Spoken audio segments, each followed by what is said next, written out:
We have, as usual, 4 panelists with us this afternoon, and they are Walter Ducloux, conductor of the Symphony Orchestra and head of the opera department at the University of Southern California; Boris Goldovsky, the founder and artistic director of the Goldovsky Opera Institute and the Goldovsky Opera Theater; Luigi Lucioni, an etcher and painter, and for many years a member of the board of the Metropolitan Opera Guild, whose works adorn many museums here and abroad; and William Weibel, an assistant conductor at the Metropolitan Opera.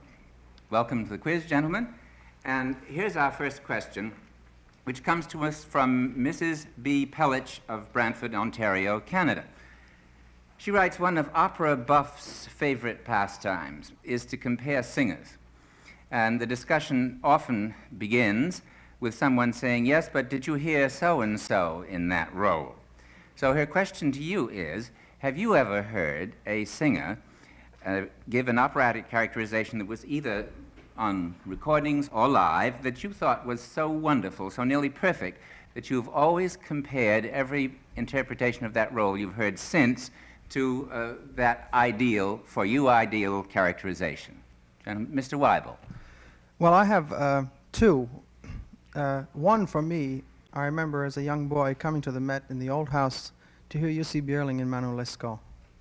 And for me, there's never been another degriyeur in the Italian Manuel Lescaut of Puccini like Björling, and I've never heard it again. And my other vote would be for another deceased artist of the Met, Alessio De Paulus, who sang Don Basilio in Le Nozze di Figaro. I've never heard another characterization like that either. I remember it well. It was really fabulous. Mr. Lucioni. Well, I have 2 also. Back in 1920, I heard Claudio Muzio sing Aida, and I've heard many, many Aidas since, and some very good ones, but nothing like that. And the second one, although he was past his prime, I heard Giovanni Martinelli sing Otello many years after that, and I haven't heard so many Otellos, but I always compared them to him, so my memories are still fine. Well, that's wonderful. These don't have to be absolutely the best, but the one that made the most vivid and wonderful impression that you use as a touchstone. Dr. Ducloux. Now, Mr. Downs, you may disagree with me on this because it dates, as it brings us back to our common study days in Munich, where I owe some of the greatest impressions of my life to a soprano called Hildegard Ranczak, who was my Aida, my Carmen, my Zdenka, and my Salome. And to this day, I must say, I have not found anyone who has made a great impression on me. How do you feel about it? I feel the same way about many of her roles, and I would add to the Salome her Susanna in The Marriage of Figaro, which is certainly a distance off. She was a fabulous comedian as Susanna. Mr. Goldovsky. Did she ever sing Amanasro? Oh my God. But you didn't hear in Aida.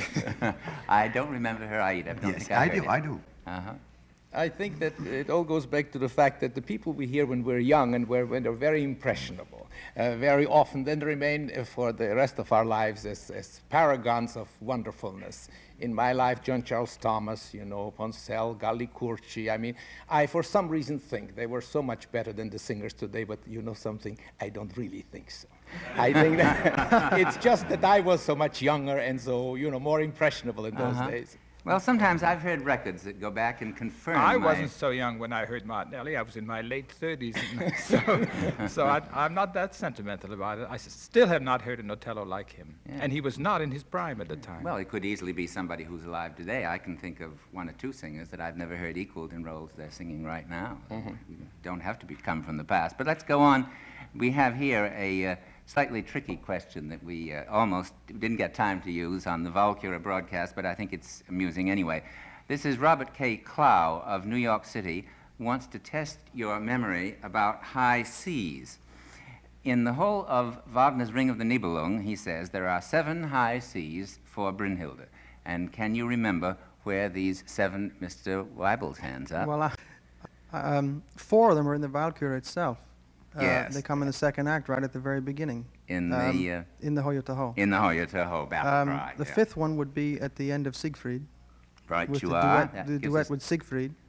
The 6th one would be in the immolation scene in Götterdämmerung. No, that's a B natural, excuse me. That's a B natural there. So yes. No, there are 2 at the end of Siegfried.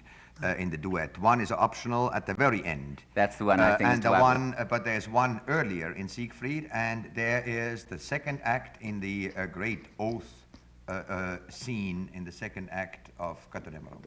I think those are B's too. There's another Götterdämmerung C, which is at the end of, yes, Mr. Lucioni I was thinking knows. of the Götterdämmerung scene, the duet between what's in Siegfried and Brünnhilde. She ends in a C there, doesn't she? That's right, that's right. The end of the Rather a tough duet one, there. too. Yes. And, well, we could go on. They're all very marvelous high Cs with good reasons for them. Here's a question from Mr. George W. Barger of Omaha University, Omaha, in Nebraska. And he says, listening to the opera quiz on the Louisa Miller broadcast, I was set thinking by a remark somebody made about Verdi's revisions of his operas. And so my question is, if you could bring back to life one of the opera composers of the past and allow him to revise one of his operas, which composer would it be, and which opera would you give him to rework, and why? Mr. Lucioni? Well, this may not be fair because he didn't finish it himself, but I would bring Puccini back and I would make him sit through the first scene of the second act, which I think is quite boring. That's the scene between Ping Pang Pong. And then while he's back, I would ask him to finish the final duet so we wouldn't have that. We wouldn't have that. Mr. Oh, Goldovsky? I must take issue with that, Mr. Lucioni. That's a wonderful scene, the ping pong pong. You know, you just have to, oh, well, you know. I've No, heard no. it too many times. Maybe, but about finishing the opera, I agree with you. No, I would like to bring Berlioz back and have him do a real job on Les Troyens, which, of course, as you know, he never heard in its entirety because he got a little bit excited. And it lasts, in fact, nobody really knows how long it does last because nobody has ever been able really to perform it from beginning to end without a cut. But I think that if he could himself adjust it so the whole thing would have proportions that we could accept today, it could make a tremendous opera. I'm sure it could, and probably a repertory piece even. Dr. Ducloux? I would like to bring back Christoph Willibald Gluck. Now, provided that he is given a little time to learn all about the techniques of stereophonic sound, everything we have today, and to redo the scene, redo Orpheus, of course, with all the current possibilities that motion pictures and sound electronics have at their disposal. And I think a man of Gluck's talent could do the ultimate in the dramatic I'm sure he could. I'm relieved to hear you think it would only be extended in the direction of more modern techniques, so that you don't feel that he No, but I failed mean, where- he was a modern composer, you see, in his day. Certainly was, But he yes. would not go back to 1770. No, he would stay very much like in our own time. Mr. Weibel? I think I would bring back Verdi, and I would ask him to rewrite I due Foscari. It's an opera that we've not done at the Metropolitan, but it's a fine opera. I think it's better than Hernani. It has a very strong second act finale and a very strong third act May finale. I ask, have you studied it, or have you Yes, I've actually studied heard it in performance? Yeah, no, I've studied it. Uh-huh. I'm a big Verdi bug. May I completely Anyway, agree with you. I think that the reason that Foscari doesn't hold together is because that the libretto is too strong for a young composer. I think that Verdi at the time didn't have the equipment at his disposal, being so young, to have handled the strong material that there is in Due Foscari. And if we could bring him back now with the experience that he has after Aida, Othello, Falstaff, Simon Boccanegra, etc., he'd have done a great job with Due Foscari. Dr. Ducloux? How about bringing Verdi back and say, how much do you remember of King Lear? Please. Oh, we'd all say amen to that. Mr. Goldovsky? Think of all the experience he's had now, you know, that really would do a wonderful job. Well, speaking of Verdi and Verdi's older operas, one of our listeners, Elizabeth Leon Taylor of Chapel Hill, North Carolina, was very excited by the current revival of Louisa Miller.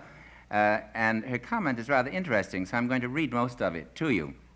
She says, I, for one, was totally unprepared for the sheer beauty of the music in the last act of Louisa Miller. Yet the opera is not usually considered one of Verdi's best. As I sit at this typewriter with the music ringing in my ears, I wonder if my reaction